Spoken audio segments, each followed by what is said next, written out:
Olá, amigos e amigas da TV Seridó. Você que acompanha a nossa grade de programação já percebeu que a primeira TV via internet do Rio Grande do Norte está com uma nova grade para atender a todos os públicos. Este é um programa voltado para quem gosta de saúde, que tem dúvidas e esclarecimentos a ser feito. Está começando o primeiro programa Espaço Saúde. Eu sou a doutora Jardeline Braga, fisioterapeuta, e hoje nós vamos falar um pouco sobre gravidez.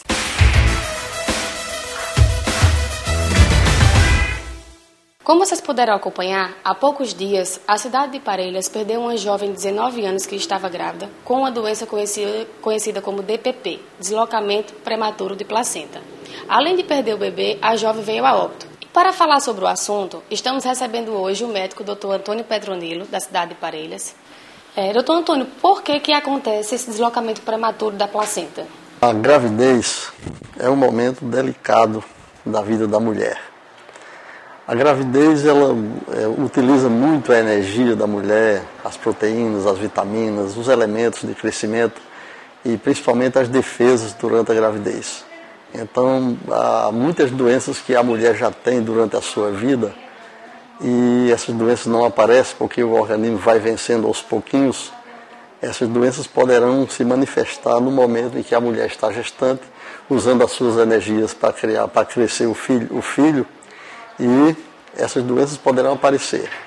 Inclusive, a exigência maior com relação ao crescimento, com relação à alimentação, com relação ao próprio metabolismo. A doença prematura, o descolamento prematuro da placenta é um evento muito raro, mas é raríssimo.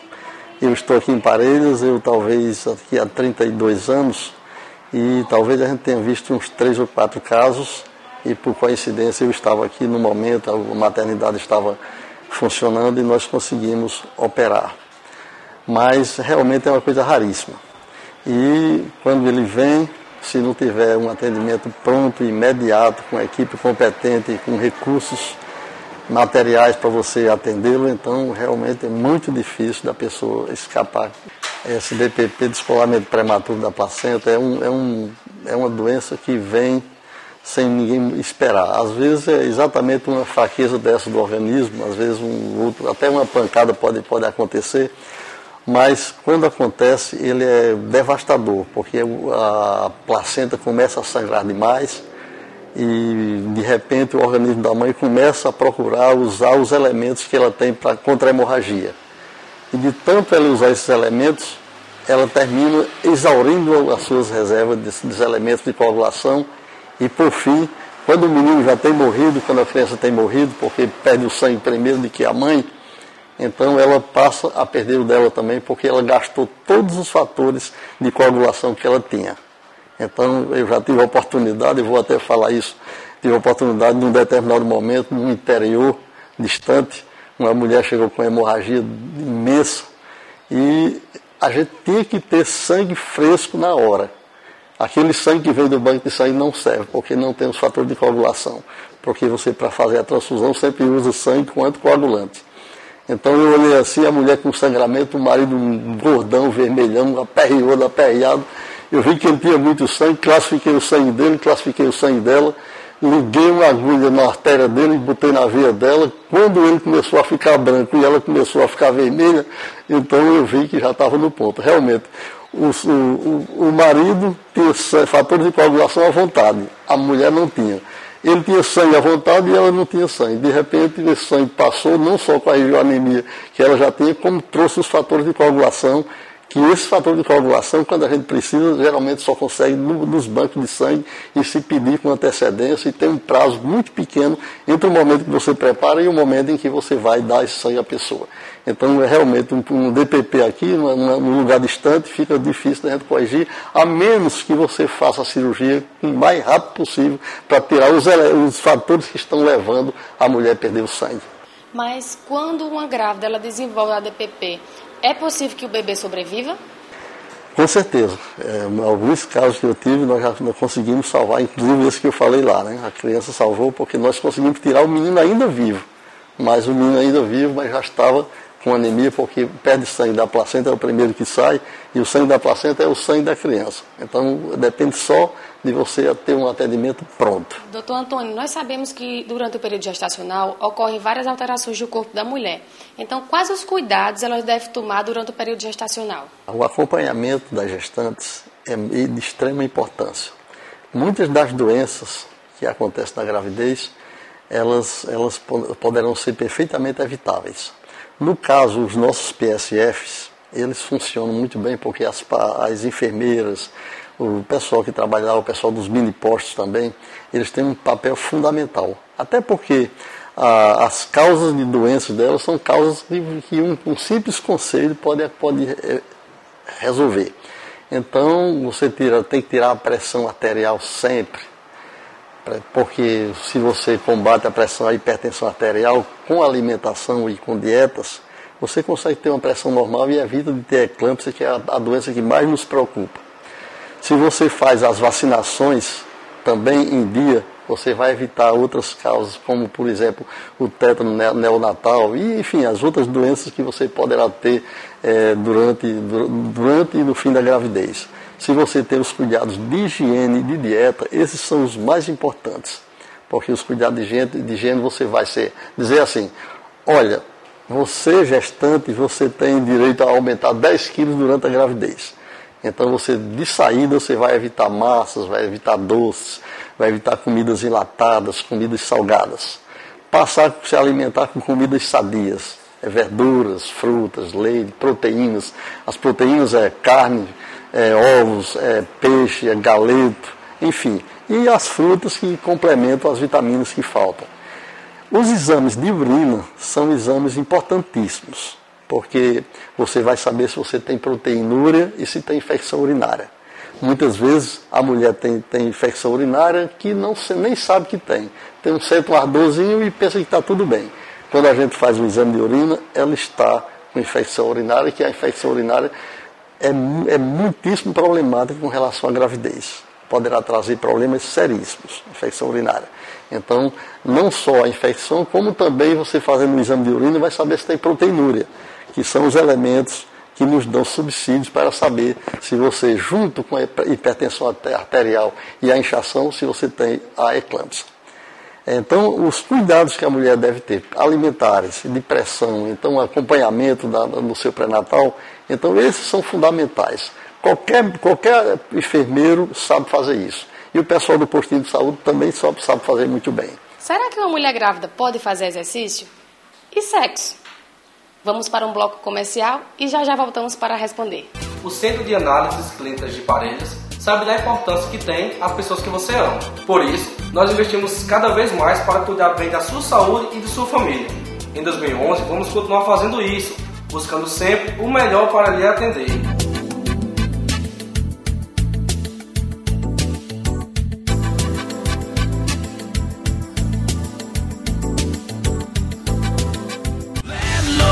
I should buy a tent, but he could kiss my ass 'cause I paid the rent. So I doubt he'll kick me out this afternoon. Down on the corner in a CD bar, jukebox cranking out the CCR. Had a few to Suzy Q this afternoon. Oh, you better hang on if you're tagging along, 'cause we'll be doing this till 6 in the morning. Nothing wrong with going all night long. Tough to put the brakes on, doesn't matter when you rather get up and go out. Doutor Antônio, durante o período gestacional, a mulher pode praticar atividade física e sexo? Ela pode? Algumas pessoas pensam que pode machucar o bebê ou prejudicar em alguma coisa. Olha, a vida da mulher durante a gravidez, ela deverá ser uma vida normal, principalmente nos 6 primeiros meses da gravidez.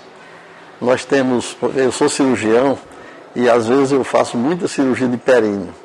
As mulheres da cidade que fazem pouca atividade física, que vivem sedentárias, elas quando chega na hora do parto, ela está com a musculatura da pelve fraca e termina se rompendo e ela tem que fazer a cirurgia de períneo depois.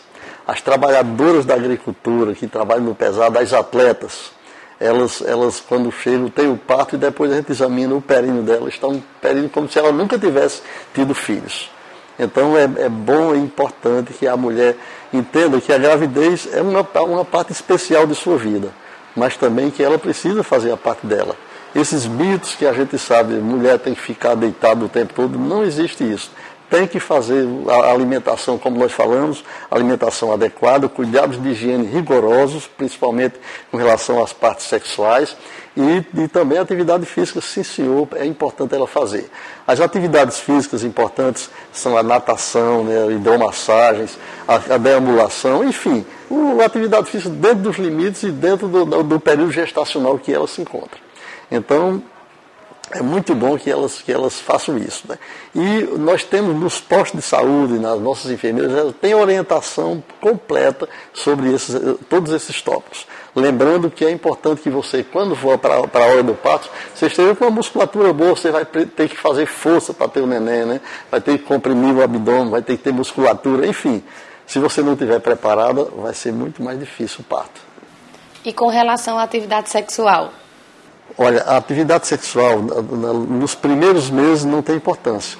Se por acaso você tiver ameaça de aborto, realmente não é recomendável. Se você tiver cólica, alguma coisa, não é recomendável. Mas atividade sexual é uma coisa salutar, entendeu? E no fim da gravidez também a gente já pede para não ter relação sexual. Doutor Antônio, como o senhor falou sobre a atividade física, no caso de uma mulher que antes da gravidez ela praticava musculação, após o primeiro trimestre, ela pode voltar a fazer essa atividade física? Ela pode voltar a fazer atividade física, sim, fortalecer a musculatura, ela deve procurar um fisioterapeuta ou uma fisioterapeuta, né? Para fazer a orientação. Existe um programa especial dos fisioterapeutas direcionados para as mulheres gestantes. Então, eu acho que em breve, já existe aqui em Parelhas algumas pessoas que já estão fazendo esse trabalho, e é importante porque nós sofremos muito na hora do parto, né? Nós com as parteiras, porque muitas mulheres elas pensam que não tem que fazer nada durante a gravidez, ficam com a musculatura enfraquecida e quando é na hora do parto, elas fazem tudo para fazer força, mas não tem musculatura para fazer a força.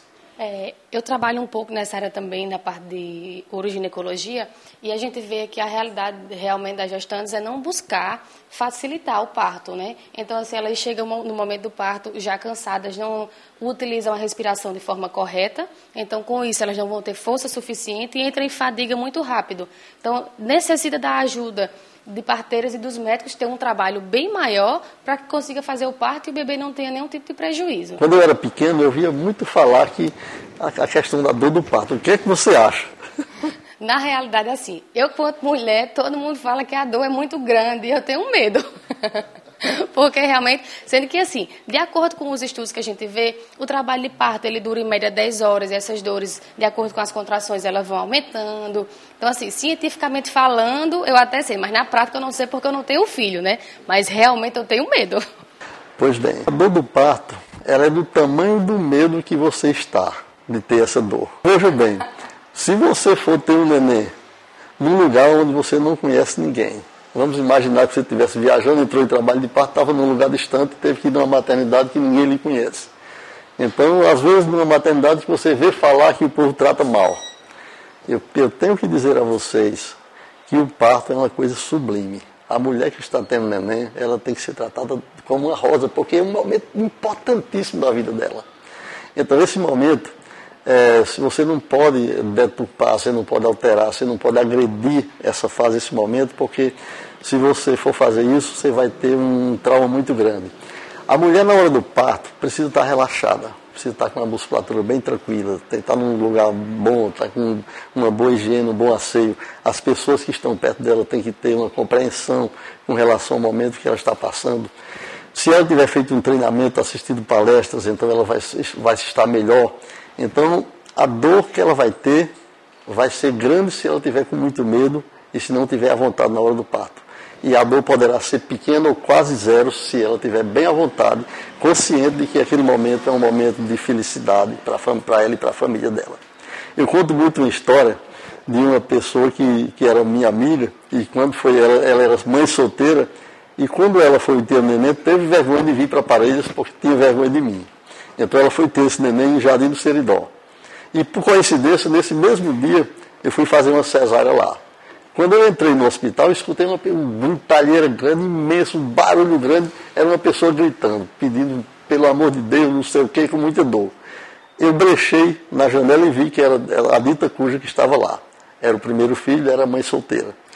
Aí eu terminei de fazer a cesárea, eu cheguei, pedi ao médico de lado e eu quero levar essa mulher para ter o neném em Parelhas.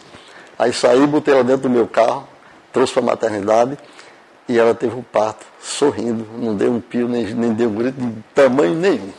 É claro que para você estar tranquila, você precisa ir no médico antes do menino nascer. Então aqui nós recomendamos aqui em Parelhas, para todas as gestantes irem para o meu consultório ou para o Dr. Sérgio sem ônus, para a gente avaliar se ela está bem ou não, se tem condição de ser normal ou não. Então a gente examina, se tiver alguma coisa errada, uma placenta, uma bacia estreita, se tiver uma placenta mal localizada, se a ultrassom tiver algum tipo de problema, se a bacia dela não der, enfim, todos os elementos que a gente acha que dá para ter normal. E a gente vai dizer, você tem condição de ter normal. Não estou garantindo que vai ser normal, mas a chance de você ter normal é muito grande. Melhor realizar o parto normal ou cesárea? Olha, o parto normal é, acima de tudo, um gesto de amor. O parto normal, ele é uma coisa fisiológica. As mulheres, os partos normais, eles são muito melhores, mais tranquilos, menos perigosos. A mulher, no outro dia, vai para casa, já vai dar de mamar, fazer suas coisas dentro da sua casa. Evita o trauma da cirurgia. A cesárea eu só gosto de fazer se for necessário mesmo. Às vezes a gente sofre muito porque as pessoas pressionam para a gente fazer uma cesárea sem necessidade e eu não faço. Então nós temos essa orientação. Mas existem médicos que fazem, chegou lá, pagou, faz. Mas eu acho que isso aí não está certo. Nós temos que ter respeito, né? Porque como nós temos os nossos cabelos brancos, a nossa experiência, a gente sabe que o parto normal é muito melhor para ela e para a família dela. A gente sabe que é muito menos perigoso, muito menos mesmo. A mulher que faz cesárea, ela fica com uma cicatriz e condiciona ela na segunda ou no máximo na terceira deixar de ter filhos. Então são coisas ruins que poderão acontecer para quem quer fazer a cesárea sem saber nem por que está pedindo para fazer essa cesárea. Até pensando que vai doer menos do que um parto normal. Porque se o parto for normal, tranquilamente normal, você está confiando no seu lugar, seu parto não vai ter dor. Mas se você faz a cirurgia, poderá até nem ter dor na hora da cirurgia, porque não vai ter mesmo. Mas depois da cirurgia, se prepare, porque a dor vai aparecer quando você chegar em casa, quando der um escorreio, quando tossir, e se der uma infecção, então tudo vai ser ruim para você. Doutor Antônio, agradecemos pelo seu comparecimento do programa, pode ficar à vontade. Eu agradeço também à TV Seridó, como cidadão e como homem, pai de família, porque esse é um assunto palpitante, é um assunto que nós temos obrigação de fazer e é um assunto que cada dia que passa a gente vai executando mais ações com relação a isso. Muito obrigado a todos. E você não saia daí que no próximo bloco voltamos com dicas de saúde. Na hora de cuidar da saúde, experiência é fundamental. E isto a Policlínica Santo Antônio tem de sobra. A experiência do médico Dr. Antônio Petronilo, que há 34 anos trabalha salvando vidas e é membro do Conselho Brasileiro de Cirurgiões desde 1982. Na Policlínica Santo Antônio você também encontra a certeza de um bom atendimento e equipamentos modernos, que auxiliam no tratamento e prevenção de doenças. Policlínica Santo Antônio, experiência e modernidade a serviço de sua saúde. Dicas de saúde. No Dicas de Saúde de hoje, iremos falar um pouco sobre pele. É de suma importância para termos uma pele com aspecto bom, tomarmos bastante água. Em média, 2 litros de água por dia. Temos que ter cuidado com o uso de produtos que derivam do limão. O limão, por si só, é uma fruta que é muito ácida e, com isso, resseca a pele. Então, é de suma importância que, após o uso de hidratante ou sabonetes, tenha assim o cuidado. Principalmente quando se usa sabonete, tem que procurar hidratar a pele com outro tipo de hidratante que não seja da mesma fruta. E devemos ressaltar ainda que, em hipótese nenhuma, nós devemos aplicar frutas ácidas, seja suco de laranja ou de limão na pele, porque isso pode gerar queimaduras devido à acidez que elas contêm. Se você deseja cuidar um pouco mais da sua pele, procure no Centro Integrado Econ. No Centro Integrado Econ, você encontra para cada problema uma solução. Disponibilizamos cardiologistas, dentistas, advogados, engenheiros e várias atividades médicas para a sua necessidade. Para você que nos acompanhou, muito obrigada e espero você no próximo programa.